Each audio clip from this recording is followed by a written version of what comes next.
Bonjour à tous. Bonjour à tous. Bonjour et bienvenue sur ce webinaire. Merci à tous d'être présents. Merci à tous de vous être inscrits. Écoutez, on va pouvoir commencer. Si des personnes arrivent au fur et à mesure, on les accueillera. On se retrouve pour un webinaire donc, sur les congés payés. Donc, on l'admet, on n'a pas été très original sur le choix du sujet, mais le thème des congés payés, c'est déjà initialement un sujet qui est relativement vaste. On a tous en tête un salarié qui nous pose des questions pour nous demander la différence entre jour ouvré et jour ouvrable, qu'est-ce que c'est les congés de fractionnement. Et depuis la réforme, eh bien, le sujet a pris d'autant plus d'ampleur. Et la réforme n'est pas forcément allée vers le sens de la simplification, mais a plutôt créé un empilement de textes. Donc, c'est pourquoi on a choisi ce thème aujourd'hui. Sur le cadre du webinaire, qu'en est-il? On va essayer de tenir le timing d'une heure et de ne pas trop vous retenir sur la pause déjeuner. N'hésitez pas à poser vos questions dans l'espace du chat. On y répondra soit au fur et à mesure si ça suit le déroulé de notre présentation, soit plutôt à la toute fin, ou si ça demande plus de précision, on demandera de nous écrire par mail. Vous aurez l'adresse mail à la fin du webinaire. Donc le sujet, il est vaste, mais on va quand même prendre le temps de se présenter. Tiffany, je peux te laisser la main. Alors moi, bonjour, Tiffany Bouvet, je suis gestionnaire de paie et juriste en droit social chez Shaker. Et moi, je suis donc Adèle Marty et je suis juriste en droit social. Je vais commencer la présentation. Vous allez voir, on a découpé le webinaire en deux parties. La première, c'est sur vraiment le socle commun, les principes généraux qui existent en matière de congés payés. Et la seconde partie qui sera évidemment plus longue et qui sera consacrée à l'actualité en matière de congés payés et de maladies. Vous le verrez aussi, on a construit en fait cette présentation du webinaire un petit peu comme il nous venait, c'est-à-dire avec des questions. Donc on a fait en fait une suite de questions-réponses, une sorte de FAQ sur les congés payés pour que ça soit plus clair de s'y retrouver. Et également, à la fin du webinaire, vous recevrez par mail la présentation. Donc si voilà, vous voulez revenir dessus et retrouver une question, on espère que ça sera plus évident pour vous. Donc, pour débuter donc, sur les principes généraux, histoire qu'on soit tous au fait de quoi on parle, une question très simple, c'est sur quelle période un salarié acquiert des congés payés et combien de jours le salarié obtient. Eh bien, la réponse, elle est assez classique. Je pense que je ne vous apprends rien. La période d'acquisition, qu'on appelle aussi la période de référence, elle est fixée entre le 1er juin et le 31 mai de l'année suivante. Ce qui fait que durant cette période, eh bien, le salarié va obtenir 2,5 jours ouvrables de congés par mois, ce qui représente 30 jours ouvrables de congés par an, ce qui se convertit en 25 jours ouvrés si vous parlez en jours ouvrés dans votre entreprise.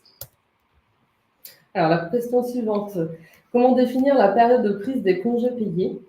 Alors, en tant qu'employeur, il faut définir la période de prise des congés payés, du coup, au moins 2 mois avant l'ouverture. Donc, ça veut dire au moins avant le 1er mars de chaque année. Il faut que cette information soit connue par les salariés. Donc, il est fortement recommandé de le faire de manière par écrit, donc soit avec un affichage dans des lieux dédiés, ou par la remise en main propre d'un courrier individuel. Il faut que cette période, donc il faut respecter la période légale qui est du 1er mai au 31 octobre de la même année. Après, ça peut être très bien une période de prise de congés payés du 1er mai au 30 avril, par exemple. Mais il faut respecter au minimum du 1er mai au 31 octobre de l'année suivante, de la même année, pardon. La question numéro 3 qu'on peut se poser, c'est comment fixer les dates de congé des salariés et sur quels critères on se base?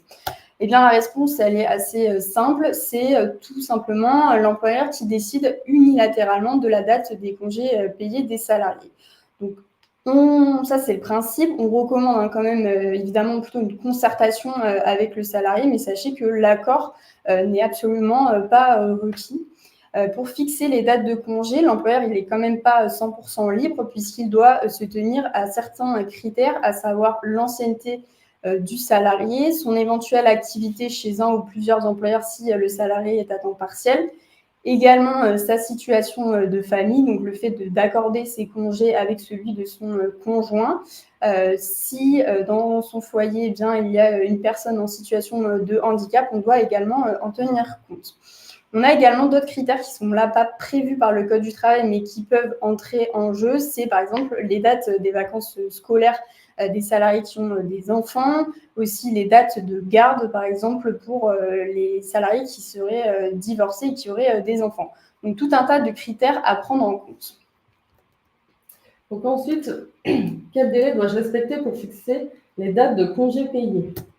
Alors, en tant qu'employeur, il faut communiquer les dates de départ en congé au moins un mois avant le départ du salarié. Donc, par exemple, si le salarié part en vacances en juillet, il faut du coup communiquer ces dates de départ au plus tard avant le 1er juin.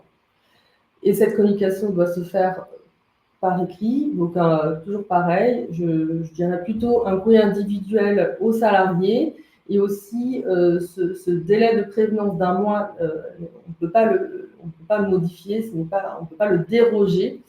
Et aussi, autre question, une autre situation, ça peut arriver, si effectivement, est-ce que je peux modifier ces dates? Donc, l'employeur ne peut pas les modifier à condition aussi de respecter un délai de prévenance d'un mois avant le départ en vacances du salarié. La question suivante, c'est sur le congé, ce qu'on appelle donc le congé principal. Comment il peut être pris? Est-ce qu'il peut être fractionné ou non? Pour répondre à cette question, on va nuancer en fonction de est-ce qu'on parle du congé principal ou est-ce qu'on parle de la 5e semaine. Pour le congé principal, eh bien là, le salarié a deux options. En tant qu'employeur, vous avez deux possibilités pour faire prendre les congés aux salariés. La première option, c'est de prendre donc, le congé principal, donc c'est 24 jours ouvrables consécutifs sur la période qui s'étale du 1er mai au 31 octobre. Donc, le salarié va prendre ces 24 jours d'un bloc sur cette période-là. Dans ce cas-là, il n'y a pas besoin de recueillir l'accord du salarié, mais il faut encore une fois le prévenir un mois à l'avance. Ça, c'est la première option. La deuxième option, elle consiste à fractionner le congé principal, donc le diviser. Le salarié ne va pas le prendre d'un bloc. C'est possible, mais il faut obligatoirement que le salarié prenne 12 jours ouvrables consécutifs, toujours sur cette période 1er mai, 31 octobre. Donc, une première fraction 1er mai, 31 octobre de 12 jours ouvrables consécutifs. Sur les 12 jours qui restent, donc pour avoir le total de 24 jours que représente le congé principal, et bien là, soit ces 12 jours restants sont pris d'un seul bloc de manière consécutive, soit le salarié va pouvoir les fractionner, soit en une fois, soit en plusieurs fois, de préférence sur la période du 1er mai au 31 octobre, puisque s'il prend ses congés en dehors de cette période, et bien c'est là où le salarié va déclencher les jours de congés supplémentaires qu'on appelle les jours de congés de fractionnement. Et donc, en fonction du nombre que le salarié prendra en dehors de cette période, il obtiendra soit un jour supplémentaire de congé, soit 2 jours. On ne rentre pas forcément dans le détail, mais voilà, attention à ces congés de fractionnement. Ça, c'était pour le congé principal. Pour la 5e semaine, eh bien, généralement, il est d'usage qu'elle soit prise en dehors de la période du 1er mai au 31 octobre.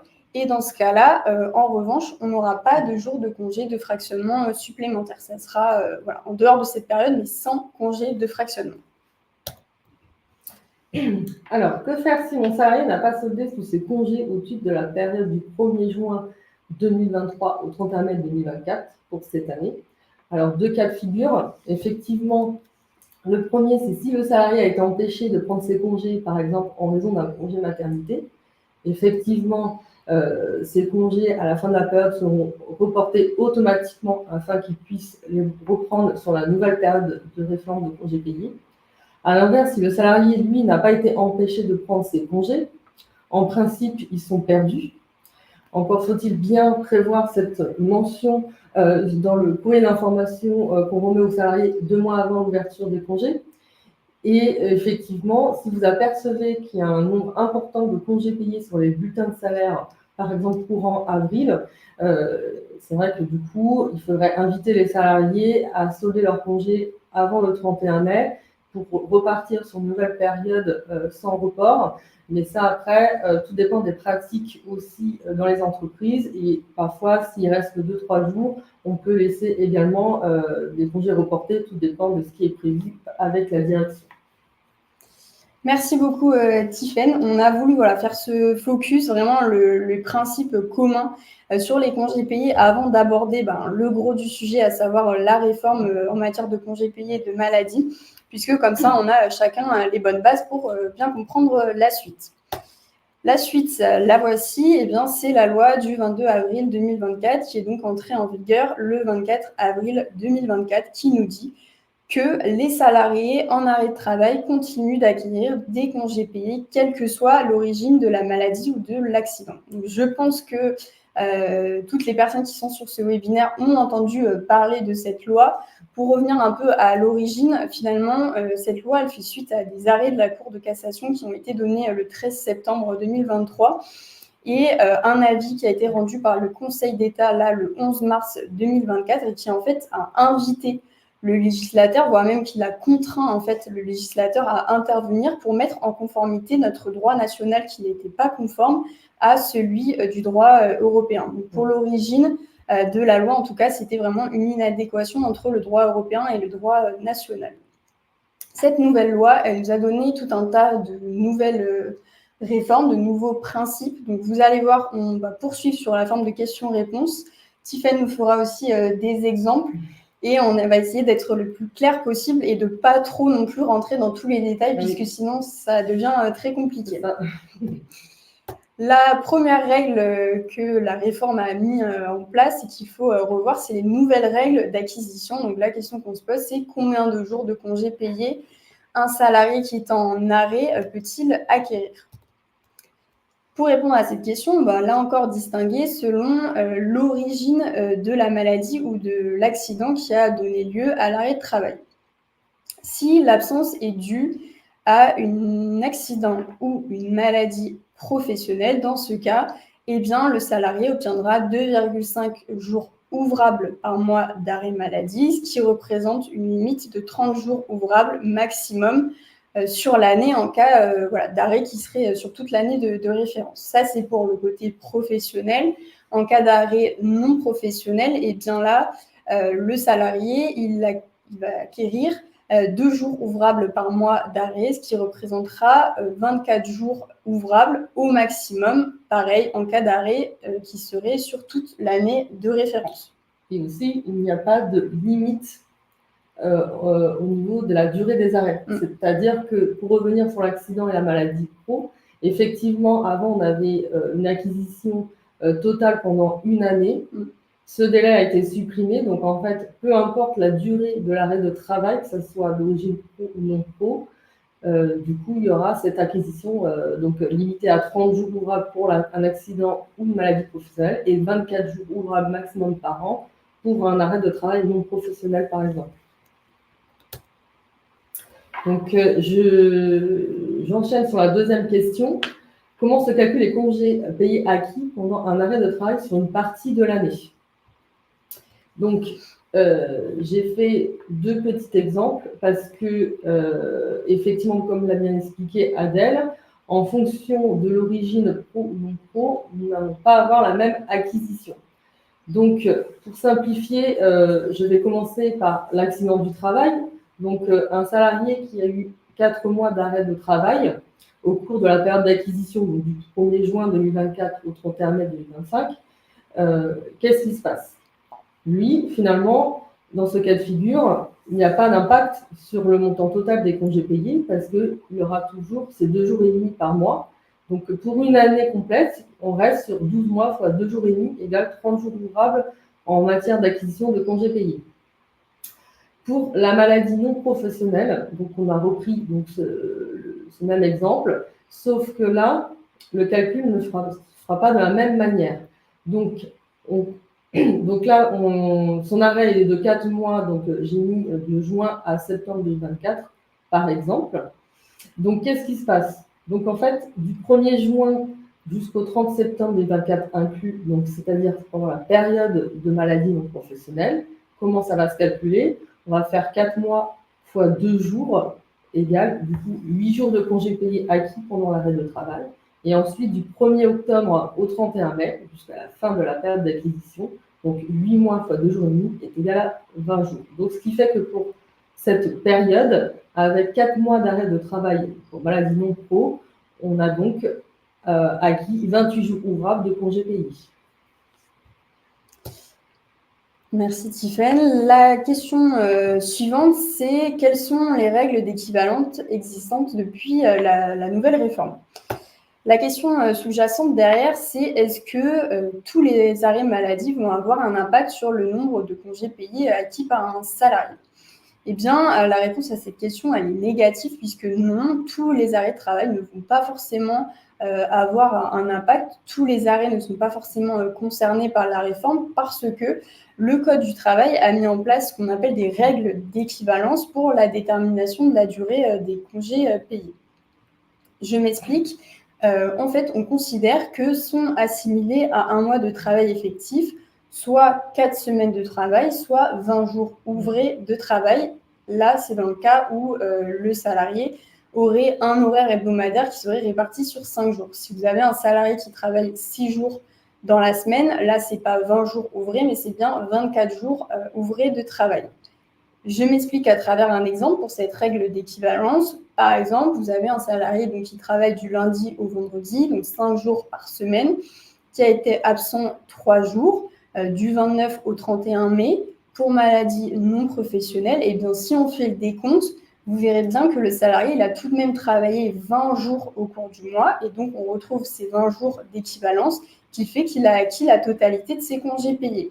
Donc, quand on est face à un arrêt, l'idée, c'est vraiment de regarder ces règles d'équivalence et de voir si on a quand même les 4 semaines de travail ou les 20 jours ouvrés de travail, puisque quand on est confronté à des petits arrêts, eh bien, ça n'a pas nécessairement un impact.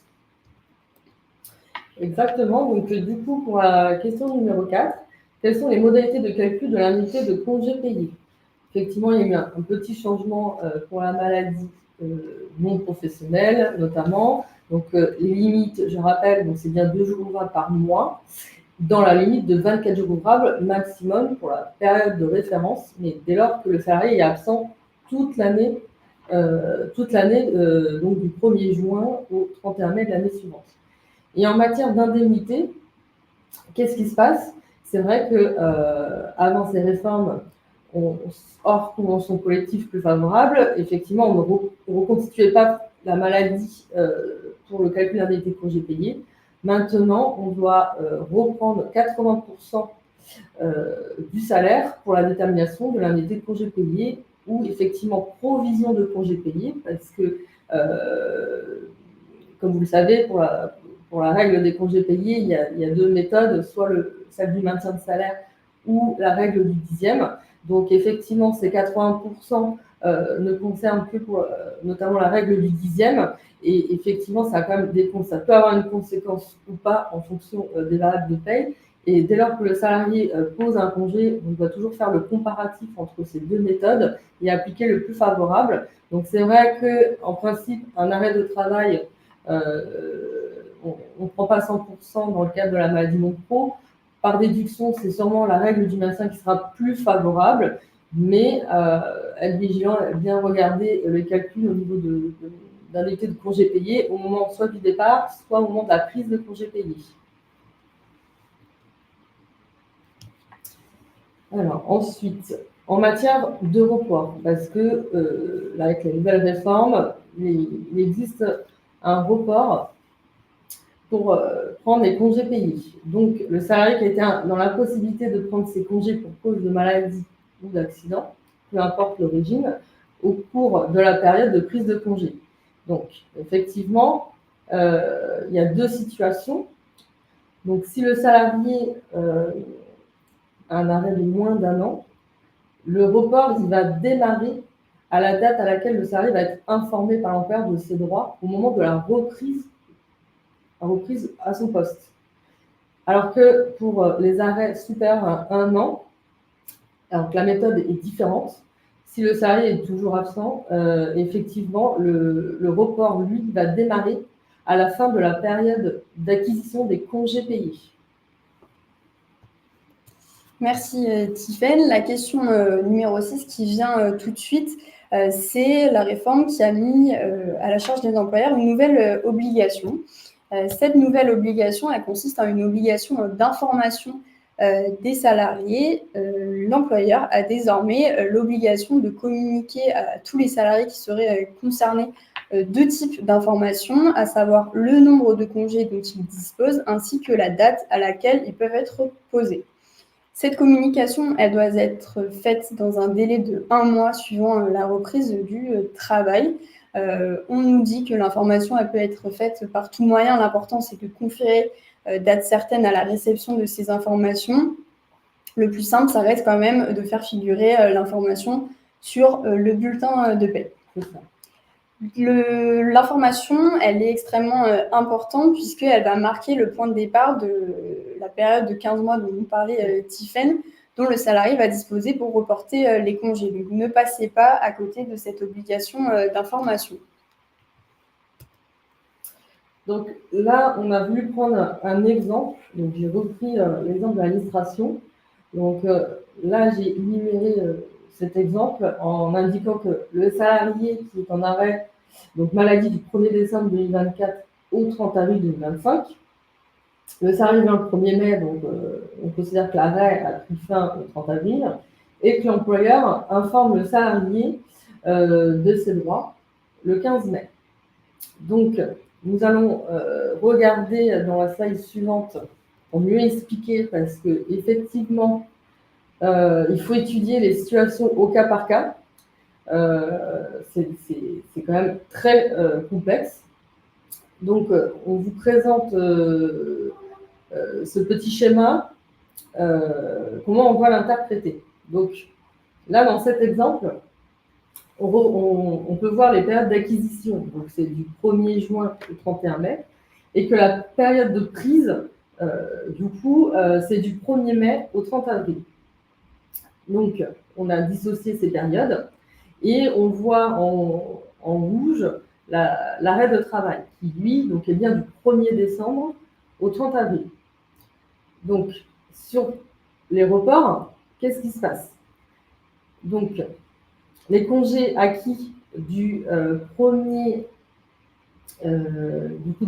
juin 2023 au 31 mai 2024, qu'est-ce qui se passe au 31 mai 2024? On voit que le salarié a bien travaillé et donc a bien acquis des congés, mais effectivement ne peut pas prendre tous ces congés seulement sur la période du 1er avril 2024 du 1er mai 2024 au 30 avril 2025. Et en plus, le salarié a repris son travail du coup le 1er mai, mais l'employeur ne l'a informé que le 15 mai. Donc, le report des congés acquis du 1er juin 2023 au 31 mai 2024 seront reportés, donc là, dans ce cas de figure, au moment de l'information faite par l'employeur. Donc, ça veut dire que ce report va démarrer à compter du 15 mai 2025. Alors que l'autre cas de figure, c'est que le salarié qui a été absent du coup, pour maladie non professionnelle du 1er décembre au 30 avril 2025, la période d'acquisition du 1er juin 2024 au 31 mai 2025, et bien là, c'est pareil. Qu'est-ce qui se passe? C'est qu'au 31 mai 2025, le salarié avait repris, mais là, il n'y a pas de report parce que le salarié a repris son travail avant la période de prise et du coup, l'employeur a informé déjà en amont sur les salariés, les congés qui ont été acquis sur la période précédente. Et en fait, du coup, pour cette période 2024-2025, et ben finalement, le salarié, il aura connaissance de ses congés acquis au 31 mai 2025 et pourra les prendre sur la période de prise suivante, c'est-à-dire à partir du 1er mai 2025 jusqu'au 30 avril 2026. Donc là, ici, il n'y a pas de report parce que le salarié n'a pas été impacté en matière de congés payés. J'espère que c'est clair parce que finalement, ce n'est pas très évident. Mais ce qu'il faut garder à l'esprit dans cet exemple, c'est que finalement, le salarié qui est parti en arrêt de travail et qui avait déjà son bulletin, un nombre de congés acquis, C'est juste qu'il ne peut pas les prendre, mais l'employeur doit lui informer que au moment de sa reprise, il lui reste tant de jours de congé à prendre avant telle date, c'est-à-dire 15 mois après la date d'information faite par l'employeur. Ensuite, slide suivante. Cette slide. Sur la question numéro 7 qui vient après, c'est se demander si la loi est rétroactive et si oui, dans quelle limite. Eh bien, la réponse est oui. La nouvelle loi est d'application rétroactive depuis le 1er décembre 2029. L'ensemble de ces 4 mesures vont être rétroactives. Donc, l'acquisition de congés payés pendant un arrêt d'origine non professionnelle dans la limite de 4 semaines par an est rétroactive depuis 2009. Le délai de report dont nous a parlé Tiffany l'est également. L'obligation d'information de l'employeur qu'on vient de voir, pareil. Et la prise en compte à hauteur de 80% des périodes d'arrêt non professionnel pour le calcul de l'indemnité de congé payé est également rétroactive. Donc, ça veut dire que le salarié peut revendiquer les congés payés auxquels il n'aurait pas eu le droit du fait d'arrêt maladie pour les périodes comprises entre le 1er décembre 2009 et la date d'entrée en vigueur de la loi. L'autre question qui arrive, c'est pendant combien de temps un salarié peut-il faire valoir ses droits? Pour répondre à la question, il faut distinguer les salariés qui sont encore en poste des salariés qui ont quitté l'entreprise.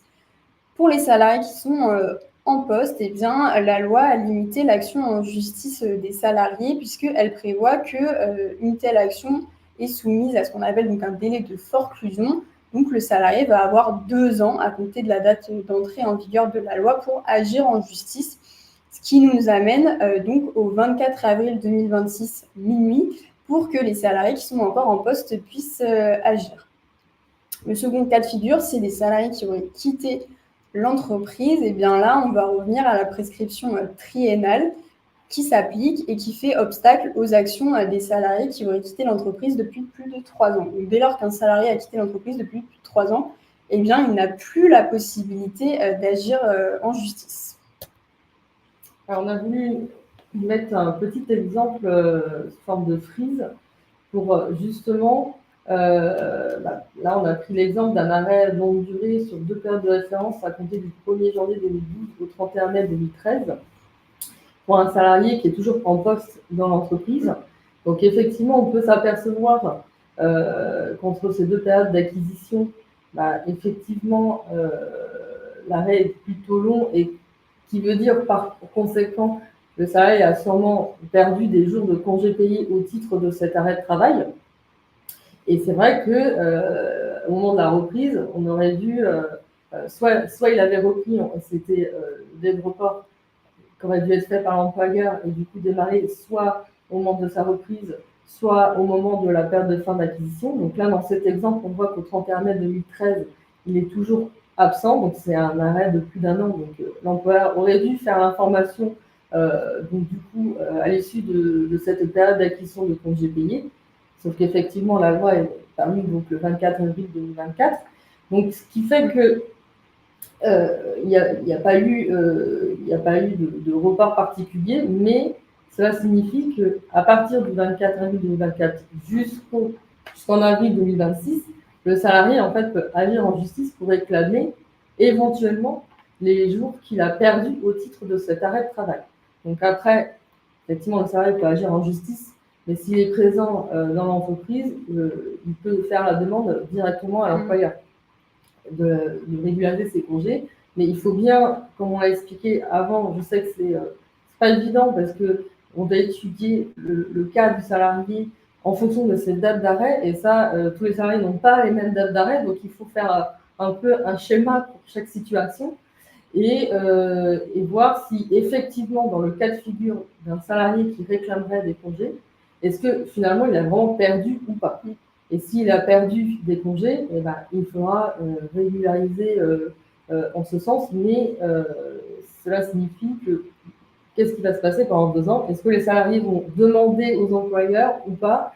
Pour l'instant, on n'a pas trop de recul là-dessus. Et c'est vrai que pour les salariés sortis, c'est un peu le même principe. s'il y a eu des longs arrêts et qu'il y a forcément, on n'avait pas connaissance de ce délai de report, il n'y a pas eu d'information, à notre sens, faite par les employeurs. Du coup, les salariés partis avant 2021, effectivement, pourraient aussi réclamer, soit en justice, soit ils peuvent faire une demande directe à leur ancien employeur pour étudier leur situation, parce que encore faut-il regarder aussi s'il y a vraiment une perte de congés payés. Ça, c'est important parce que c'est vrai qu'on peut avoir beaucoup de demandes, mais ça ne veut pas dire nécessairement qu'il y a une régularisation, sachant qu'en plus, on doit se fixer pour une année complète à 24 jours ouvrables. Donc, c'est même pas dit que le salarié ait vraiment perdu des congés payés. Donc, il faut vraiment étudier au cas par cas les demandes et le salarié peut faire la demande directement à l'employeur. C'est pas obligatoire que ce soit en justice que donne directement non plus. Merci Tiffaine pour ces exemples. Est-ce que certains d'entre vous auraient des questions, des cas pratiques peut-être, des questionnements qui seraient venus suite à la présentation qu'on vient de faire? N'hésitez pas à utiliser l'espace commentaire pour ça. Sinon, on peut peut-être faire une sorte de résumé de la présentation. L'idée, c'est qu'il y a des nouvelles règles d'acquisition en matière de congés payés qu'il faut retenir. On l'a dit, c'est vraiment du cas par cas, en fonction de la date de l'arrêt. Si c'est des courts arrêts, la réforme n'aura pas forcément d'impact. Attention toutefois au délai de report de 15 mois qui s'applique, ainsi qu'à l'obligation d'information sur le nombre de congés que le salarié aurait pu acquérir et jusqu'à quelle date il peut les prendre. C'est ça, parce qu'on pourrait mettre beaucoup d'exemples pour expliquer avec des arrêts, donc un petit arrêt ou un arrêt, mais c'est vrai que du coup, il faut vraiment s'adapter à chaque entreprise. On reste disponible aussi si vous rencontrez des situations complexes. On reste disponible pour étudier parce que c'est vrai qu'on pourrait expliquer, mais c'est tellement complexe que je pense que c'est plus facile de passer en direct et étudier les situations au cas par cas. Mais comme l'a expliqué Adèle, c'est vrai qu'aujourd'hui, il faut vraiment se poser beaucoup de questions. Il faut dire qu'est-ce qui s'est passé sur le bulletin pendant la période de référence ou pendant la période de prise de congé, l'arrêt de travail, logement pro, pas pro, savoir en matière d'acquisition ce qu'il y a eu. Après, en matière de reprise, au niveau de la formation, à quel point de départ va démarrer ce report, sachant que l'employeur a 1 mois pour le faire. Donc, c'est vrai qu'il faut faire attention, il faut être vigilant parce que passer ce délai, ça veut dire que le délai de report ne s'applique pas. Donc, en fait, il peut les prendre sans limitation de durée. Et en plus de ça, bien vérifier les montants de congés payés en cas de départ, parce que c'est vrai que là, au niveau des logiciels, on est en pleine mise à jour également. Donc c'est vrai que s'il y a des départs là maintenant, il faut faire les calculs manuellement, il faut vérifier. En matière de congés payés, on a clôturé celle de juin 2023 à 31 mai 2024. On a pu régulariser les congés pour cette période de référence d'acquisition. Mais c'est vrai qu'ensuite, pour les arriérés, après, c'est au cas par cas et selon la décision aussi de l'entreprise. Est-ce qu'elle régularise tout d'un coup? Est-ce qu'on attend effectivement que le salarié va en faire la demande? Là, je pense que c'est pareil. C'est au cas par cas pour les entreprises. Qu'est-ce qu'elles décident de faire? Donc, c'est vrai que c'est une réforme très complexe et je pense qu'on va avoir aussi des précisions d'ici les prochaines semaines ou mois parce qu'on a encore des questions en suspens et on attend la suite de ce qui va se passer et on vous tiendra informé de toutes ces évolutions. Exactement, mais surtout n'hésitez pas à noter l'adresse mail si vous avez des questions qui vous viennent.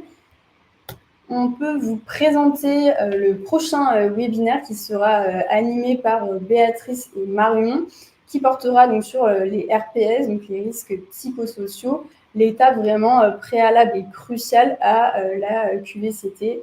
Donc, on se retrouve le 20 juin de 11h30 à midi. N'hésitez pas si vous voulez vous inscrire.